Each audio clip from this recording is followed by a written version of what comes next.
जो होगा उससे गंदा। আজকে যে সিনেমাটা নিয়ে কথা বলবো তার নাম হো গয়া টোটাল সিয়াপা, অদ্ভুত অভিশাপ।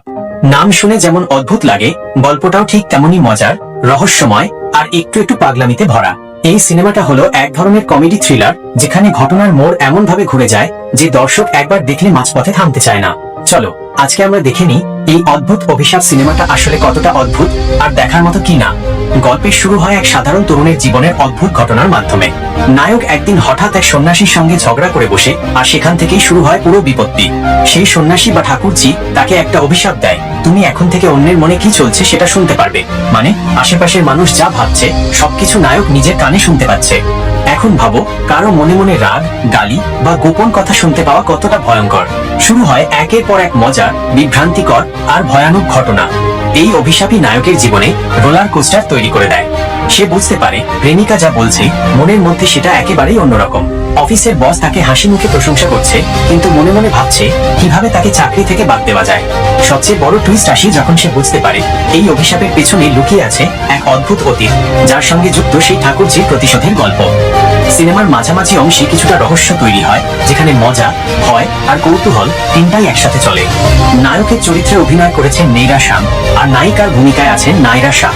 দুজনের মধ্যে রসায়নটা ভালো কাজ করেছে, বিশেষ করে যখন অভিশাপের পর নায়ক হঠাৎ অন্যদের মন পড়তে গিয়ে গুলিয়ে ফেলে, তখন যে হাস্যরস তৈরি হয় তা দর্শককে মুগ্ধ করে।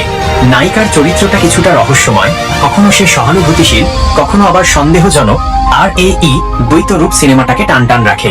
সহ অভিনেতারাও যথেষ্ট ভালো, বিশেষ করে ঠাকুরজি চরিত্রে যে অভিনেত্রী অভিনয় করেছেন তার ডায়লগ ও মুখভঙ্গি সত্যিই দারুণ। পরিচালক রাম গানাপাতি রাও গল্পটা বেশ ছন্দময় ভাবে সাজিয়েছেন। সিনেমাটোগ্রাফি বা চিত্রগ্রহণ এক কথায় সুন্দর। আলো, লোকেশন, ক্যামেরা অ্যাঙ্গেল সবকিছুই চোখে লেগে থাকে। বিশেষ করে জঙ্গলের দৃশ্য, রাতে অভিশাপের মুহূর্ত, এগুলোতে একটা রহস্যময় ভাব তৈরি হয়।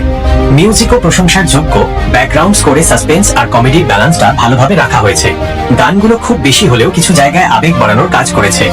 অদ্ভুত অভিশাপ শুধু মজার বা কমেডি সিনেমা না, এর ভেতরে একটা সুন্দর বার্তা আছে। আমরা সবসময় অন্যের চিন্তা জানতে চাই, কিন্তু সত্যি যদি সেটা জানতাম হয়তো সম্পর্কগুলো এত সহজ থাকতো না। গল্পের শেষ অংশে নায়ক শিখে নেয় যে অন্যের মনের কথা জানার চেয়ে নিজের মন পরিষ্কার রাখা বেশি দরকার। এই থিমটাই সিনেমাটাকে অর্থবহ করে তুলেছে। এখন আসি সিনেমার ভালো মন্দ দিক নিয়ে। পজিটিভ দিক, গল্পের কনসেপ্ট একদম নতুন এবং ভিন্নধর্মী। অভিনয় প্রাণবন্ত, মিউজিক ও ব্যাকগ্রাউন্ড ভালো, হালকা কমেডি আর মিস্ট্রি মিশে দারুণ একটা মুড তৈরি করেছে। নেগেটিভ দিক, মাঝের অংশে কিছু দৃশ্য অপ্রয়োজনীয়ভাবে টেনে নেওয়া হয়েছে। শেষের ক্লাইম্যাক্সটা একটু দ্রুত মনে হয়েছে।